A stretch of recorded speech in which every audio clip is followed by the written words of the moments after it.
We get it. After all the frustration, the endless cycles of hoping for a system that actually works, you're ready for something steady. Something that delivers without constant workarounds or headaches. That's why we're excited to introduce the 2025 redesign of the Buzz CRM. Built with you in mind, it's more intuitive, faster, and smarter than ever. Finally, a CRM that sees your worth, streamlines your workflows, and gives you the tools to thrive without needing to prove yourself over and over again. Because you deserve a lifeline after all those outdated platforms. You deserve a system that keeps up with your goals and grows with your success. This isn't just a redesign, it's a revolution. Visit thebuzzcrm.com today. That's thebuzzcrm.com.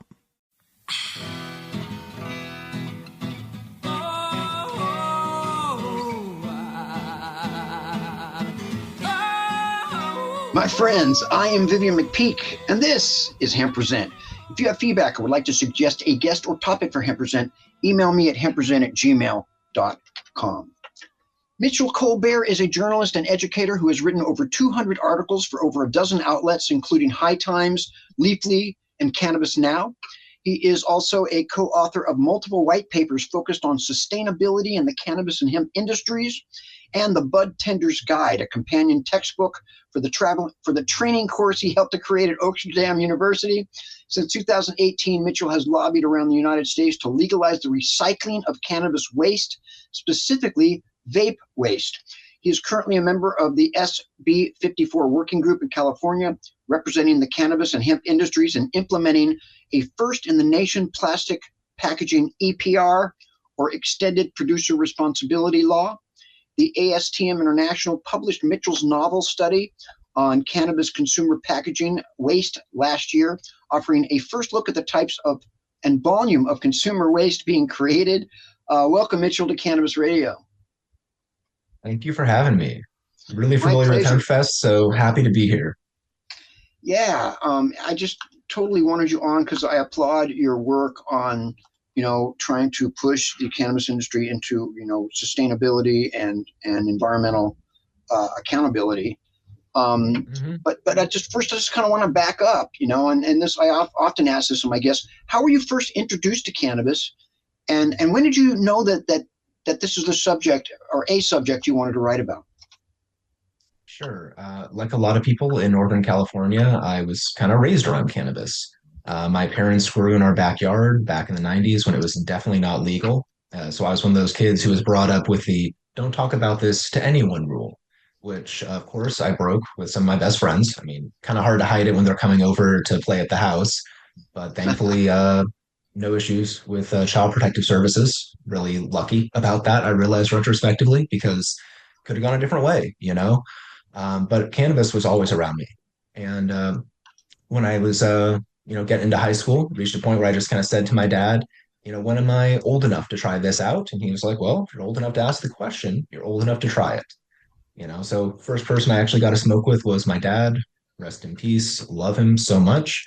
And really nice, safe environment because I know my dad's not going to give me anything that's crazy, right? Like, it's good quality stuff. I know he's vetting his sources. So it's always been around me. And I knew I wanted to write about it.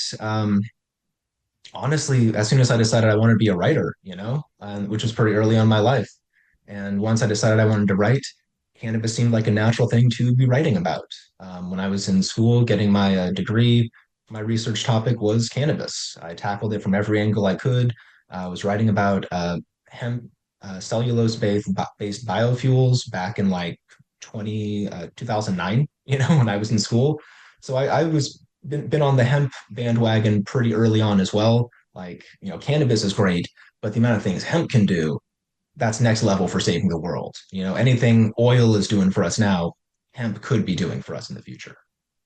Oh yeah, I mean, and I've done so many shows on all of that. It's just it's stunning. In fact, it's disconcerting that medical marijuana and then euphoric cannabis has made much more headway earlier than industrial hemp, which is just counterintuitive. I guess it's just not as sexy. I've done over 400 shows. In fact, I've got to start looking because of my 420th show has got to be close. I believe. and I'm like, what more can you possibly talk about about cannabis? And then I saw some of your articles. I'm like, oh, okay, that's what you can talk about. Can you just give us you mentioned one? Can you give us a quick example of some of the topics or kind of the range of articles that you've covered? Sure. And I realized one piece I kind of like left out of the background too is I am a medical cannabis consumer. Um, I consume for multiple reasons, mostly chronic pain now after a bike crash, but early on it was more like depression. So, when I say I first started consuming in high school, it was largely to manage those, Hmm. medical needs. I Right. do not advocate that everyone starts consuming as young as I did, definitely can't advocate that for everybody. But for medical needs, it's a different story. And topics I've covered, honestly, like anything you can think of. I had a really fun series I was doing for High Times over the last couple of years called Canna Beginners. And that series got to explore a lot of different things, not just the medical side of cannabis, what different cannabinoids, terpenes, and alkaloids do. It also got into different legalization efforts around the world. I got to write about cannabis legalization efforts in South Africa, in Japan, in France. I got to write about some iconic cultivars like Durban Poison, which, thanks to that, I actually briefly got put in touch with Skunk Man Sam, rest in peace, this week. I don't, not sure if you knew him personally, but I mean, I'm feeling you might have. And I Yes. mean, real loss to the industry there. Yeah. I just a weird factoid. Durban Poison was mentioned in the Humble Pie song "30 Days in the Hole." I think in 1972 when it came out, um, which is how long I've known about it because I was like, "What is that?" Yeah, Uh, yeah, and so this all this stuff is really part of our heritage and it's folklore, right? absolutely. Um, I you, love you that. Folklore. I haven't heard that before. That's amazing. that's mine. Thanks. That's yeah. I'm a word guy, but Uh-huh. you've got a study that the ASTM published last year that provides Mhm. quote a groundbreaking first look at the volume and types of cannabis packaging generated in California every year compared to other established waste streams like paint, oil, batteries, pharmaceuticals. First of all, what is the ASTM and what can you tell us about your study and why it matters? Yeah, so the ASTM, when it was first founded back in the 1800s, stood for the American Society for Testing and Materials. And they were first focused on like the standards of like railroad design to make sure that, when they made the Transcontinental Railroad, they had to make sure that was being done safely. And I believe I think is connected to that, or at least, the growth of the railroads in the late 1800s. Um, but now the ASTM is international. And instead of just renaming it to something else, making the A something different, as far as I know, the ASTM at this point just stands for ASTM. So it's the ASTM International. They're still focused on testing and materials for anything you can imagine. I mean, like, no matter what discipline it is, there is something for you in the ASTM. It is a group of nerds who love talking about their particular things. Like I'm on one ASTM subcommittee on vapes, and it is like the biggest vape nerds you can think about. It is the in-depth kind of philosophical conversations and technical conversations that, I thrive on. So the ASTM is really my community. The study and why it matters. So I came across this research that had been done on other what's called fast-moving consumer goods, basically looking at the weight of the product versus the weight of the waste. So that's the kind of thing I did for cannabis. Like how much of the actual product you're buying is product versus garbage. And vapes, really kind of a shocking category. Like if you total up all the external packaging, the battery weight, the weight of the cartridge, everything. And you can think about the fact that most cartridges contain roughly a quarter of a gram up to a gram of oil. Um, just about 1.76% of that is the product. The rest of that is all waste. So, as you can see, sustainability for the vape market is very difficult because there's so much waste being generated. But it's not Well, just I the mean, vape you've got sector. In single use vape pens. Yes, yeah. So like for an all-in-one device, most of that is just going to become waste, garbage, e-waste specifically that has to go to a hazardous waste facility to be properly disposed of. But it's not just that sector. Every market sector you can think of. Like here's a great comparison. So that other study I was talking about that looked at other industries. So when they looked at spices you'd buy at the grocery store, for instance, there's about 611% packaging weight to product weight. So that means there's like 6 times the packaging as there is product. All right, well, let's talk about cannabis flower, which is the same idea, right? This is an herb in a glass jar, just like those spices you'd buy at the store. You might think it'd be similar to that 611%. Actually, it is 2,700%, roughly 2,700 versus 611, almost 5 times as much waste weight as product weight. So even with that direct comparison to like spices in the store, for whatever reason, our cannabis packaging is producing a much greater volume of waste. One thing that I hypothesize could be reason is child resistant packaging. Child resistant packaging really seemed like one of the main drivers for why waste weights were bigger after regulations went into effect in California versus before those regulations. I can't solely blame the regulators. There have been all kinds of market trends. Consumers are buying more vape pens than they used to. Companies also have decisions in what they use for their packaging. So there's a lot of pieces to this. But in general, we're producing a whole lot more waste than we were before the industry was regulated to mandate child resistant packaging and warning labels. Warning labels were an unexpected driver of bigger packages as well. Because you think about a pre roll, you don't need a lot of packaging there. But if you got to fit like 5 or 6 different warning labels on there that must be in a minimum legally required font size, that's a minimum legal package size just to accommodate the warning labels. So that was kind of an unexpected driver too. And how it compares, our waste in California for 2022, it was about 13,103 tons of cannabis consumer packaging waste. So I got to note, this is just consumer packaging, not business to business packaging at all, not the unregulated market at all, just cannabis consumer packaging. And how that shocking. compares, Yeah, Mitchell, I gotta hold that. I gotta go to a break real quick. So hold that, and we're gonna pick that up here in just a second. Come right back, folks. We'll be right back. We're gonna go break real quick. Time to roll out for the people that let us hemp present. Hang loose. We're coming right back. We're back with Mitchell Colbert. Mitchell, I had to interrupt you. I apologize.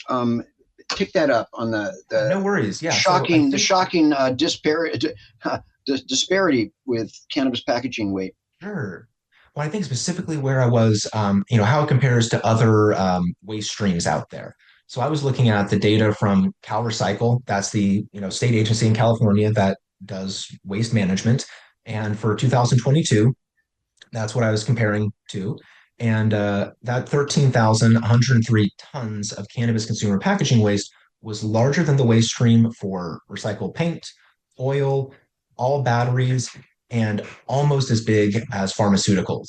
And since I am convinced for a number of reasons that my estimate actually is an undercount, I would estimate our waste totals actually on par with the pharmaceutical waste stream, which is, forget exactly, but it's a little over 16,000 tons. So about 3,000 tons over what my estimate was. Wow. So that's pretty notable. And the other thing that's notable is paint, oil, batteries, pharmaceuticals. We have infrastructure in place to recycle those things. We don't have that for cannabis packaging yet. And in fact, a lot of traditional waste haulers don't want to take cannabis waste because of the risk of cannabis residue, which makes it a Schedule 1 drug.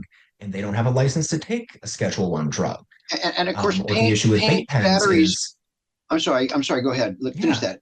I was going to say, and I think you might have gone the same place I was. And the issue with vape pens is the small battery size. If they're not properly disposed of, it can actually cause a really big fire at a waste facility. So yeah, what I was going to say is that paint, batteries, and pharmaceuticals are all toxic things for the environment. Mm-hmm. Cannabis waste really is not, except for the batteries in a vape pen, really. Yeah, I mean it's not necessarily the fairest comparison because I can't say the whole waste stream is hazardous, but the vapes are, and it is a large growing segment of the cannabis industry. And because of the potential, I mean, there shouldn't be residual solvents in any concentrates, right? But depending on who you talk to, the cannabis residue could make it a hazardous thing, so it felt like the best comparison that people in the waste management space would understand. Because really, like, my target audience for this was people, regulators, people in the waste management space, people who would see this and think, okay, I understand this comparison because I know how big of a problem paint, oil, batteries, and pharmaceuticals are. Right. Right. And I guess I was really going off in a different direction, which wasn't as applicable because even like, even like, trim leaf and stalks and root balls have to be, which could just be, And that wasn't being counted either because just be that's not going to be composted, consumer right? That could just be packaging. Yeah, composted, that's but they treat it ideally it like should be. Yeah, they treat it like it's dangerous stuff. So which you is talk. it's so silly. It is. Yeah, it's just more ridiculous where they treat cannabis like it's Oxycontin Light. Um, so you mentioned you kind of touched on this aspect, but what are some other primary considerations regarding cannabis packaging that address public safety, sustainability, and the environment that are notable? Sure, yeah. So I was just speaking at MJ BizCon last month on a panel, and while I was there, one of my panelists showed me a photo of something I'd missed on the sales floor that I had to like sprint over to go check out after our panel. And it was a vape product where the outer housing was paperboard. So instead of it being plastic, instead of it being metal, it was something that theoretically could be composted. The other nice thing, because it was paperboard, they had neatly printed instructions on the back telling you how to pop it open to get the battery out to make it so much easier to recycle because the battery, that is hazardous waste. That's got to be handled as a hazardous waste. That's per the EPA. That's a federal regulation. So no matter what state you're in, lithium ion battery per the EPA is hazardous waste and it's got to be treated as such. And no batteries, even non-lithium ion batteries, should go in the trash. So the fact that this have some removable battery, that's huge. That's a game changer.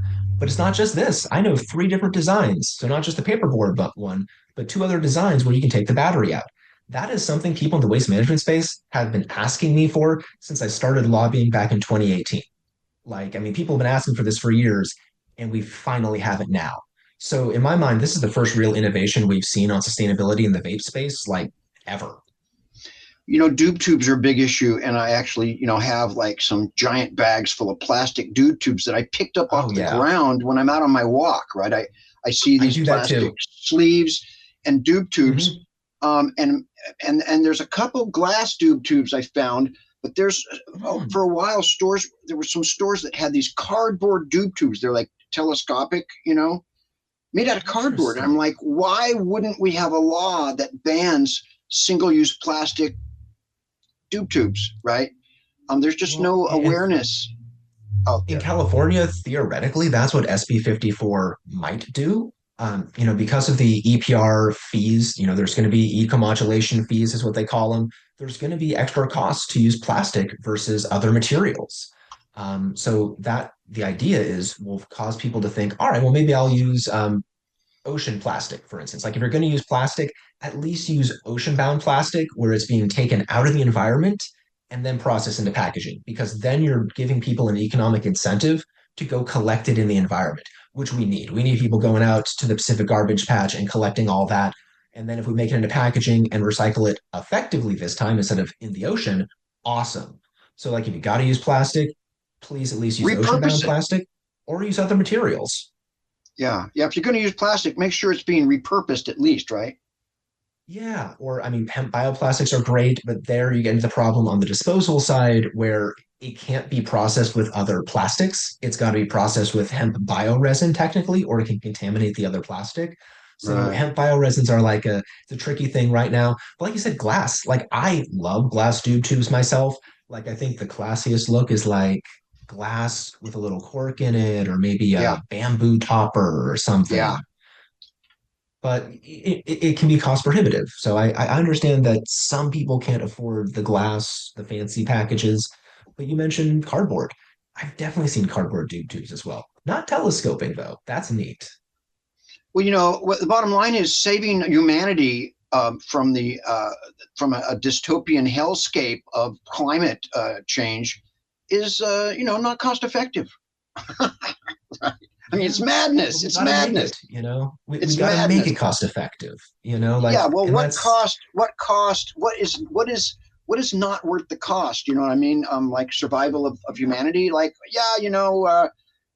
had a great run, but we had some cheap doob tubes. So anyway, we only have a couple Well, I minutes think to. we see eye to eye on that. Like, Yes. the Yeah. only market that matters is how long the market lasts for, how long humanity lasts for. Like, screw short-term profits. Can you profit over the next 1,000 years because we're still here in 1,000 years? That'd be Yeah, nice. exactly. We only have a couple minutes to the next break. Just Sure. last Yeah, yeah, year, yeah. President Biden's Department of Justice moved to reclassify cannabis from Schedule 1 to Schedule 3 substance. However, we're dealing with an entirely different political landscape today. How important is rescheduling, even descheduling cannabis, in your opinion? And what do you think the likelihood of a Schedule 3 reclassification is now that Trump is back in the White House? Personally, I think descheduling is the way to go. But I think rescheduling is more practical, and rescheduling to Schedule 3, it would at least allow people to not pay 280E taxes anymore. So I consider that a huge win for the entire industry and the ancillary space, which I'm part of. Like, Schedule 3 better than nothing, but I would prefer, we're all on team decrim or bust. Like, descheduling is where I really want things to be. Sorry, deschedule, not decriminalization. Different things, deschedule or Yeah. bust. And how likely do I think that is? Really hard to say. If RFK gets approved, I'm not necessarily a fan of him, but I know he supports legalization, rescheduling. If RFK gets approved, that's another voice there saying it'd be a good idea. Trump is kind of a mercurial guy. It's really hard to predict what he's going to I do. mean, So I'd like to believe, it doesn't fit into the culture war, the scorched earth product 2025 or culture war Project narrative. 2025 didn't mention it at all, though. To be fair, it's one of the few topics it did not discuss at all. So No, I it get left him a that. blank slate. Yeah, yeah, and it's making money, so it's just it's. I'm not sure even they know exactly what they're going to do. Yeah, I mean, we'll see. Like I said, mercurial. It's different every day. We'll Right, see what tweets come out. right. Um, we have 1 minute till the next break. Actually, we had 1 minute. In 30 seconds, if somebody was listening and hoping to grow into a writer and have their content published in magazines or websites, what's like the principal advice you would give somebody starting on that path? Yeah, I mean, mentorship is huge. Like, if there's someone who's writing that you like, try reaching out. I've found that a lot of creatives, not just writers, really open to talking to other folks. For me, I had a personal blog, and I turned a lot of my personal blog posts into some of my earliest articles. The great thing about a blog is you control what you publish. If you publish good content, it shows people your portfolio of your published work. Very good. I'm talking to Mitchell Colbert. We're going to take another break, come back with our final questions. Time to roll out for the people that let us hemp present. Hang loose. We're coming right back. We're back for our final segment with Mitchell Colbert. Mitchell, what current you're a man that's got his finger on the pulse of what's going on. What current developments or trends in cannabis are exciting you the most these days? It seems like the industry is starting to kind of come out of its shell again. Like, how it is. It's boom and bust, and it's doom and gloom a lot of the time.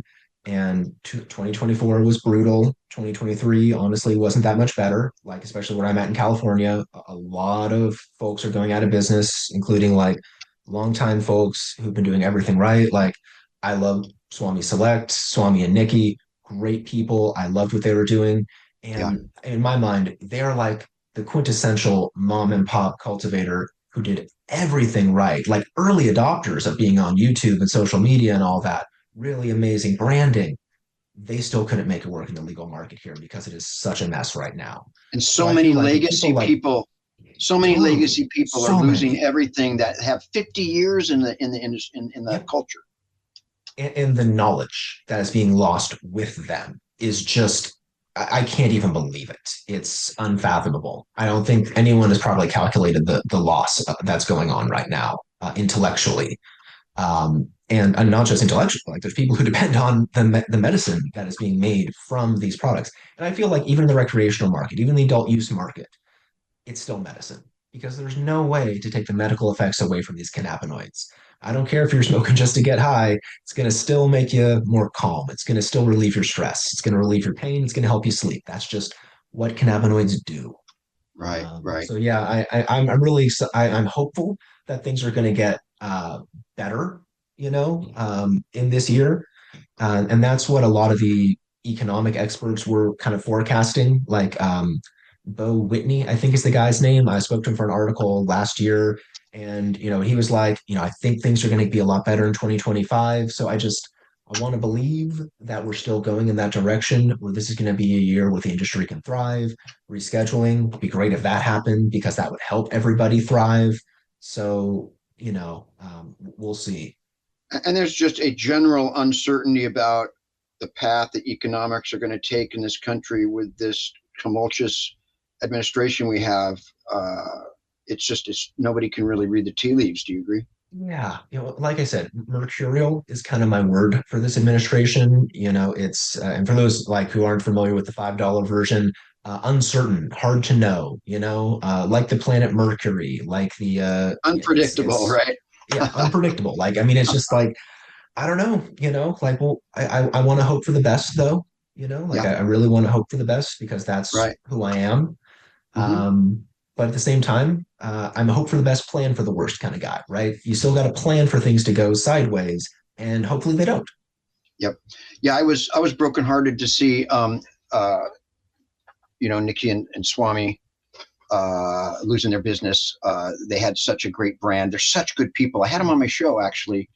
And yeah, I mean, the kind of the mother and father of the California cannabis, tribe in a lot of ways, the Northern California. I knew them through working at Harborside, and I always loved the stuff they brought in. I mean, it's like even amongst other legacy farmers, I don't know what they do differently. I mean, I do. I've been up to their farm. I saw the Shriyantra and everything. Like the amount of effort they put into their plants, it's really beyond a lot of.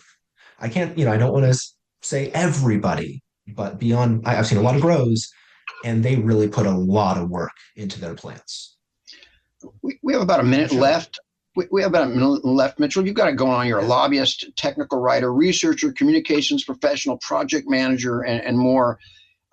If somebody wanted to contact you, how would they go about it? And lastly, what final thoughts would you like to leave us with?